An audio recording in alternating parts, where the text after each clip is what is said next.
السلام علیکم ورحمت الله وبرکاتو. دا نننۍ ویډیو زمونږ چې کوم دی د هغه مسافرو په باره کې ده.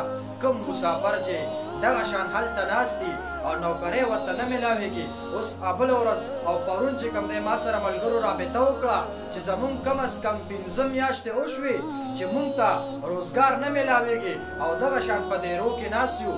د ټولو ملګرو خدمت کې دا عرض دی چې ټولو مسلمانانو ته دعا وکړي چې الله جل جلاله هغه مسافرو ملګرو ته چې کوم دی نوکریانې ورکړي د هغې دپاره یو بهترین او ډیر آسان عمل دی.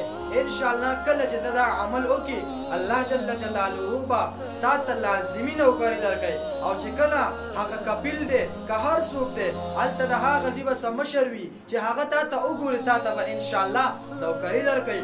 ډیر آسان او ډیر مجرب عمل دی ځکه نن سبا ډیر خلک دغه شان بېروزګاره دي. زمونږ د ماما یو زوی دی هغه هم ما ته کال وکړو چې زه ډېر زیات ډېرې ورځې زما وشوې ما ته نوکري نه میلاویږي. بس کله یو ورځ کار وکړمه او بس دویمه ورځ بیا زه په دغه شان په دیره کې ناست یم.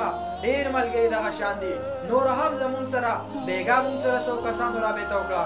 نو انشاءالله زه هغې ته یو اسان عمل یم او چې دا عمل مو وکړو دا وظیفه مو وکړله د الله په حکم سره به تاسو ته نوکري لازمي میلاویږي. نو ټولو مسافرو خدمت کې دا عرض دی چې دا ویډیو مخکې هم شیر کړئ نورو ملګرو سره چې ټولو ته د الله رضا چې کوم دی هغه د الله د رضا دپاره ورته دا ویډیو ورشیر کړئ مخکې ور ولېږئ چې هغې هم په دې باندې عمل وکړي چې الله جل جلاله ورته ښایسته نوکریانې ورکړي او ستاسو د خوښې نوکري به الله درکوي. او هغه عمل څه دی هغه به 7 ورځې کې مسلسل او د ورځې 7 ځله به سوره مدثر چې کوم دی د دې تلاوت کې 7 ځله او دا ټیم هم وله مقرر نه دی چې یو ورځ یو ټیم باندې کېناستې نو 7 ځله به لازمي وي. نه بس سحر ووایه ماسپښین ووایه دغه شان مازدیګري ووایه خو د ورځې 7 ځله به دا پوره کړې او 7 ورځې یعنې 7 ورځې به ته دا وظیفه لازمي وکړي.